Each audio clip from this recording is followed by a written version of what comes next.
Good afternoon, everyone. Wheat spiking, zinc spiking, thermal coal record highs, palm oil futures record high, a quarter of global grains coming from Ukraine and Russia, soybean harvest Paraguay slashed by 60%, Brazil lowering its soybean crop almost 5%, Argentina limiting corn and wheat exports. Wait, Moldova doing the same, wheat, corn.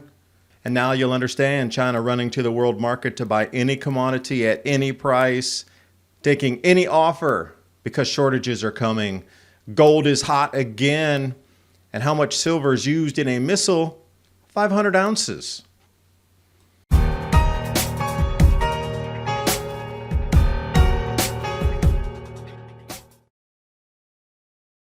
The U.S. has warned its citizens to prepare for possible cyber attacks. Hacking is a key tool for bad actors globally, especially in these last 2 years. Hacker groups have struck government websites and news outlets across Russia. And now news outlets talk about retaliation of shutting down U.S. banks, hospitals, transportation, and more. Your personal data has never been more vulnerable than now. You can head over to virtualshield.com, and in the download tab, I'm going to choose Firefox and click Install Now to add the Virtual Shield add-on. It's just that easy. And get started with your free 30-day trial. Install it, click Connect. You'll see the shield turn from red to green, and you'll see how from my initial service provider, I was able to even change my IP. Virtual Shield Network protected. Try Virtual Shield for free by going to virtualshield.com/adapt2030 or clicking the link in the description box below. This month, they're offering 50% off for life for all free trial signups. Download Virtual Shield today, and now on with the video. And a vast majority applauding the sanctions have not really understood the ramifications for global food shortages, energy shortages, hyperinflation, and unaffordable cost of living, but they're about to live it in 2 months or less, 60 days. We were warned already Russian invasion of Ukraine would, upset the breadbasket of Europe. And if this persists and continues into the planting season and into June, wheat around the planet will need to be rationed. Your rationing card will be digital this time, not paper like your grandparents. So if you didn't do it for the jab, you're going to do it for food. The global financial crisis, many of you remember, wheat prices soared to the highest since the global financial crisis. A 5.3% rise in anything on the commodities market is stupendous. When you go limit up on commodities, that's huge. These candles straight up stopped trading. It's gone up that high that fast. So what's that going to do with your food budget?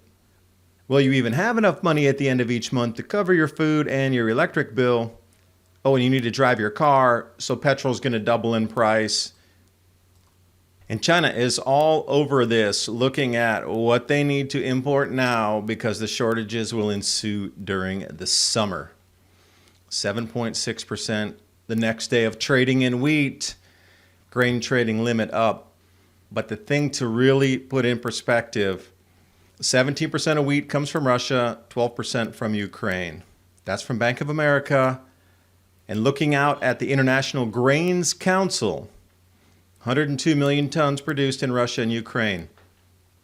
That's not going to be remotely close to that figure this year.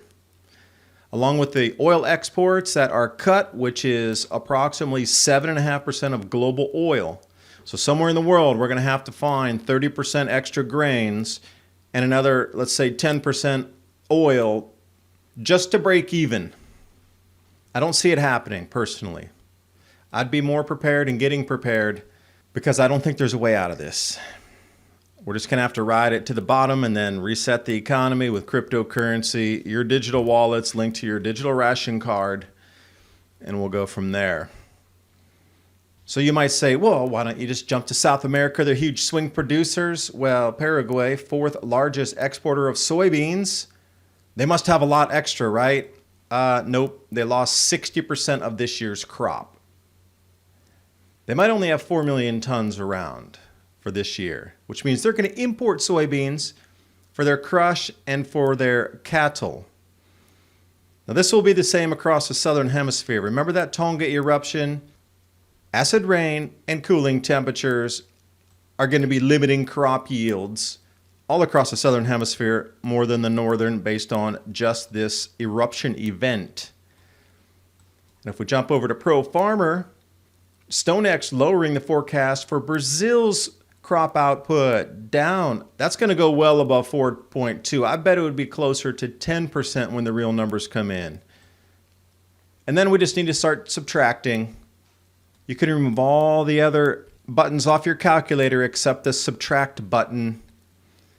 Argentina was already limiting corn and wheat exports to begin with due to their low yields, increasing prices, and angry citizens.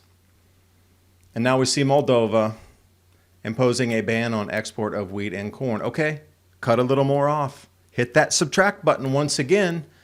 So where do we sit? Minus, minus, minus, minus, minus. Global food crisis escalating quickly. This grab what you can now, in your hand at any price. I've been told by Little Birdie is happening everywhere beyond China. And if the biggest players on the planet are getting it at any price, in the hand, in the palm of the hand, do not play a game of chicken. Take the offer at any price to get the physical delivery. So let's jump to Malaysia. Palm oil futures, what? Record high? March 2nd, 2022. Now, how many record highs can we continue to see before governments are going to react just like China? The National Development and Reform Commission has been ordered to push state-owned buyers to scour the world markets for materials, any materials, oil, gas, iron ore, coal, barley, corn, wheat. Anything edible will be gobbled up in a price war now between nations. It's really coming to that. People are going to starve this year. And we need to add oil in there, and everything revolving around oil, including the mining, fabrication, etc., transportation, anything involving oil is going to go up as well. But let's just stay on to the commodities here. Zinc, pushing to lofty territory. Newcastle coal futures break another record high, $400 a ton. And I'm shaking my head. Oh, wait, I'm sorry. $425 a ton, my bad. $448 final. That's absurd how fast these prices are rising everywhere. Your wheat, your corn, your food is going to go up this fast as well. Give it 2 months. We're going to be looking at the same charts for all food products. So I hope you're ready. Because these are little snippets as I'm surfing around Telegram. Breaking European natural gas benchmark surges to all-time new record high. 199 euro per megawatt hour. Companies are going to have to stop producing or fabricating at that point. Home heating, luckily they're coming into springtime because you would have frozen and had this been February or January. Ice Age Farmer putting it out, EU, third biggest consumer of corn. See, this is insanity. All these sanctions against Russia are cutting off the very food supply for Europe. So when the ports are being closed, where is Europe going to get its food? With Brazil knocked off soy, Paraguay knocked off soy, lower yields in many parts of the planet, especially Australia and South Africa. They're just not going to have it. So then what? And a lot of companies are already calling force majeure. It's rising too fast. Ports are closing. Ships are unavailable. So the next best thing, so you don't have to deliver at the contracted price that, well, was promised on the futures market months or years ago. Force majeure, and you reset the pricing. Nice. German economy, oh, their gas price doubled. So the Russian intervention, how long has that been going on? And gas prices have doubled in Germany already. Estonian cargo ship sunk by a mine in the Black Sea. Now, are we looking at another Gulf of Tonkin incident here or what? Estonian cargo ship hits a mine. Guess whom they might blame that on? Flying under a Panamanian flag. Now, Canada's going to hit Russia and Belarus, both, with 35% tariffs on imports. Okay, I would definitely not be sending anything to Canada. So Canada's cutting itself off by putting these 35% tariffs on there. the insanity of the day, United States weighing putting sanctions on India because they're still doing business with Russia. This is off the Hill. I encourage you to read it. For me, I'm still trying to digest it as to how this is even possible. Just guilt by association is enough to fully sanction another country. And just because you're still having dialogue and you're still doing business with a country that are not with any banks that are sanctioned already, everything's completely legal and above the board. They're not using any sanctioned institutions to still do business. Yet Biden's weighing in on putting sanctions on India. And this is a downward spiral that we don't want to get into. So they'd bought in military hardware before this whole incident, but now Biden's saying, well, you already bought it, so you're guilty, and the stockpile is, we're going to put sanctions on you because you have a stockpile of stuff from Russia that they bought over the last 15 years. Which again, I'm trying to make sense of it. We're living in a clown world right now. But what's so interesting with precious metals about to do the same thing as everything else. Hold on to your hat. Silver is going to roar. Keith Neumeyer was doing an analysis of how much silver is in each missile. 500 ounces. So as you're looking across and they're talking about 4,000 missiles here, 7,000 there, 12,000 there, 5,000 here, 2,000 there, all blowing up all the time, all day long. Just add 500 for each one of those. So if 1,000 missiles are used during day 1 or day 7 or day 10, however long this extends out, 1,000 missiles times 500 is 500,000 ounces of silver are destroyed. Now, there will probably be some reclamation and recycling eventually, but for now, you start to do the math on that, we're talking about millions of ounces of silver going offline due to the conflict, and people want sound money anyway because this has become a global economic catastrophe. And I think I got to find a better word than catastrophe. What's a catastrophe times 10? There has to be a better word than that. So Bai Xiaojun, during the interview on Chinese state-sponsored television, CCTV2, talked about the gold price soaring, how much the Chinese are back into the gold market again. 30% increase in a week. You can see where this is going. Everything, the increases. And I thought, okay, well, China, they're going to go just like India, back to the gold. And then I look at the Royal Mint here. Unprecedented demand. They're limiting traffic to online sales to the Royal Mint in Canada for anything gold coin.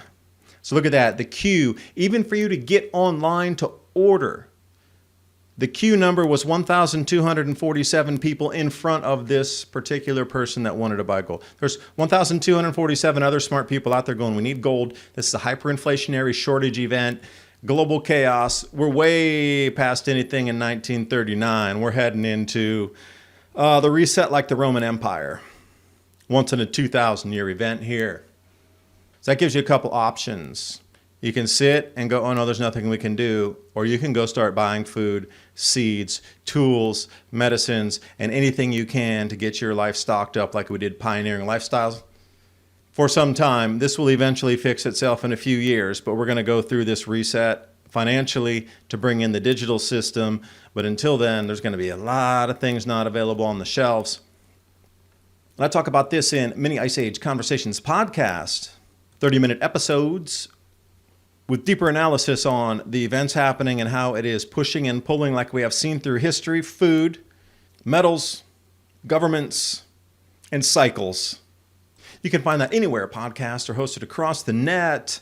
And Storable Foods, 3-month emergency food supply, Adapt 2030 and My Patriot supply, 25-year shelf life. This is what you would use to supplement as we come into summer. It's a great way to hedge against inflation. You know all the prices of food are going up, so think about buying this at a discount right now, because a couple months from now, food is going to become incredibly expensive, and I still stand rationing by the end of 2022. So I wish you the best in your preparations. All the links for tonight's images, stories, and graphs are in the description box below, so you can chase down and do your own research, find what's right for you, and move forward with getting ready. I'll bring you more information in the next video, and until then, enjoy another day on this beautiful blue planet, and I'll see you next time.